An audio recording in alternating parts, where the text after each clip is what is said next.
First of all, I disagree with the idea that that there's a constitutional requirement for conducting a census so that we can have different varieties of rice at Costco. I almost want to say that almost all countries conduct a census. Mr. Chair, that's racist. What? Racist? Does the gentlelady have a... What's racist? Rice? Rice is racist? I believe it. Guys, rice is racist via the left. They called her racist over one census question. So she started naming the exact countries that have already axed it here. Then the hearing uncovered something much larger.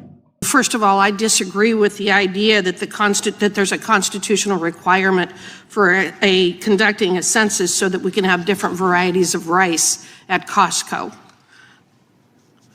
I almost want to say that almost all countries conduct a census. Mr. Chair, that's racist. What? Racist? Does the gentlelady have a... What's racist? Rice? Rice is racist? I believe it. Guys, rice is racist via the left. Does the gentlelady from Wyoming have a response? Rice or hamburger or any other food stuff, that isn't why we conduct a consensus. But, Mr. Chairman, those words, as ill-advised and foolish as they were probably not engaging in personalities. So I think we can let that go and call it even. Yes, Mr. Chair, I was using the terminology that Mr. Yang used, if you weren't listening. I was listening, but I was also getting your vibe. Almost all. The gentlelady from Wyoming will proceed. Almost all countries that conduct a consensus actually have a citizenship question, and the UN says that it is a best practice to include a citizenship question on these censuses. Countries that ask about citizenship are Canada, Australia, Ireland, Germany, and Mexico. The source of this is the New York Times. Right.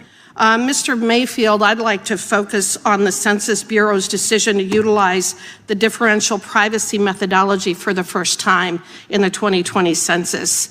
I am incredibly concerned that intentionally creating structural inaccuracy in census data collection at the lowest unit has impacted the reliability of nationwide census counts, congressional reapportionment, assignment of presidential electors, redistricting, and federal funding allocations.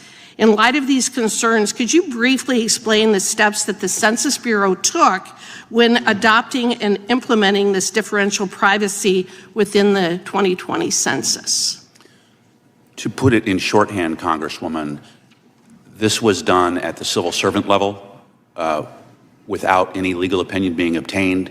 The decision was made by John Aboud, who is the Director of Privacy and Statistics, and a small group of people working with him. There was actually opposition from other parts of the Bureau because the test repeatedly demonstrated that it would falsify data, including the block level that you mentioned, but anything below the state level. They proceeded with that because they wanted to do differential privacy, not because there was any need for differential privacy.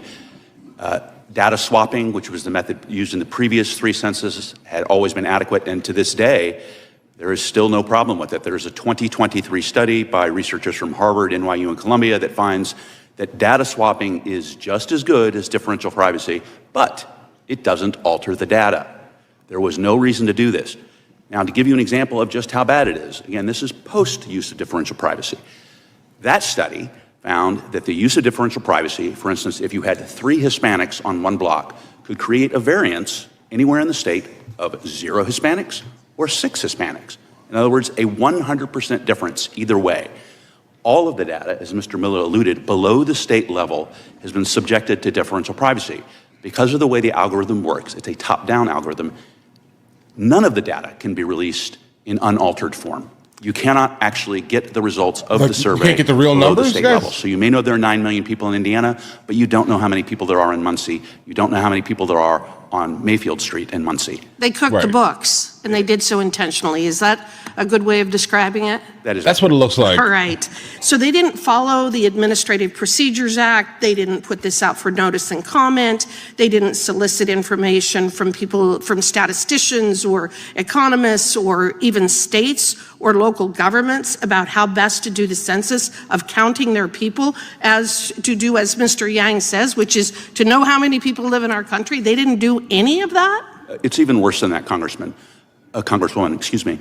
They didn't do notice to comment. There's a debate about whether or not that's required. But there are numerous committees, to allude to something that Congresswoman Scanlon mentioned in her opening statement, in which the census interacts with consumers of census data and partners, including state and local governments, including interest groups.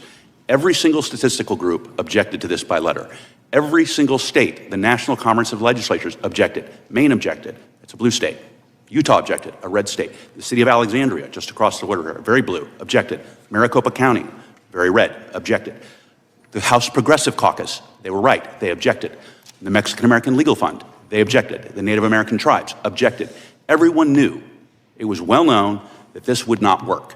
And the census civil servants, a small group of them, went ahead with it because they wanted to do it. Right. Not because there was any need, and disregarding the fact that it made the census inaccurate at the enumeration stage. Yeah, guys, we've definitely heard this story kind of consistently across the United States of America in like many fields. Right now, the big conversation is going to be like the flock cameras. They're being maintained in certain areas, even though legitimately the overwhelming majority of Americans do not want to be surveilled while they're walking to the grocery store, guys. They did it because they wanted to cook the books and they wanted to manipulate the data to have the outcome that we actually had, which is overcounting people in 6 blue states or liberal states, right, and giving them additional members in the House of Representatives. Right. Is that fair?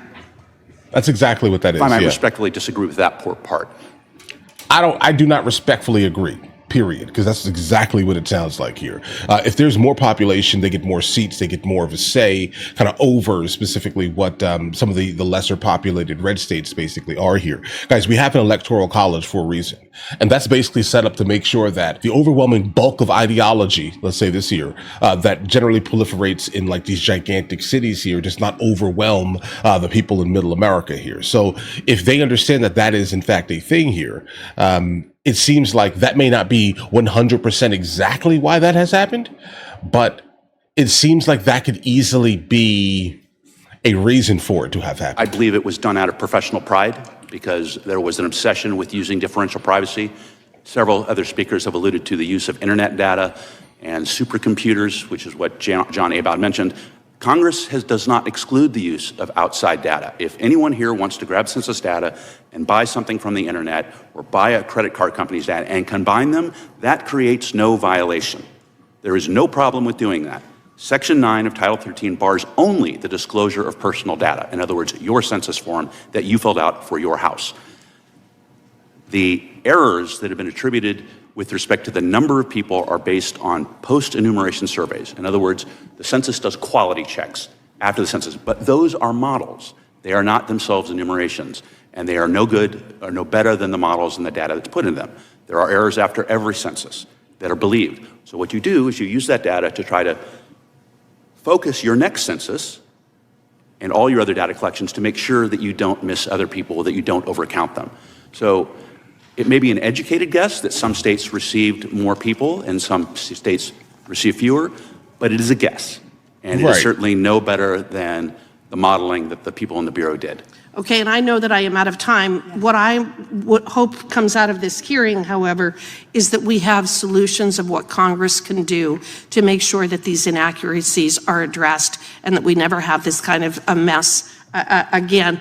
Like, it would be great, specifically, if everyone could kind of approach the United States of America kind of in the same way here. But then I guess that wouldn't be the United States of America. We're not in, like, an authoritarian, like, dictatorial type of place where everyone is basically forced to kind of have the same overall thought process, even though the left is currently being like, hey, listen, if you think differently under any circumstance, okay, then you're evil. And the question about asking about someone's citizenship should not even be a question here. You should not get a single thing from us here, all right, if you are not a citizen. I'm not even sure that's a crazy thing to say here, but there are going to be many people that are going to be like, hey, listen, we should be giving everything to everyone, even though no one else gives everything to everyone. No country at all, under any circumstance, wants to be milked by people who have never paid taxes, guys. No one does. The same requirements that we have for you to become the president of the United States of America should be the exact same requirements needed, in fact, here to become anything in our government, period. Any Congress, any federal employee, I don't care, guys. All of that. We should have the same requirements down the line. And please believe almost immediately things get fixed overnight here. But listen, you guys all have an absolutely amazing day. Enjoy your day thoroughly. If you guys are new here, please like and subscribe. And in the meantime, guys, I'll go ahead and catch you guys later.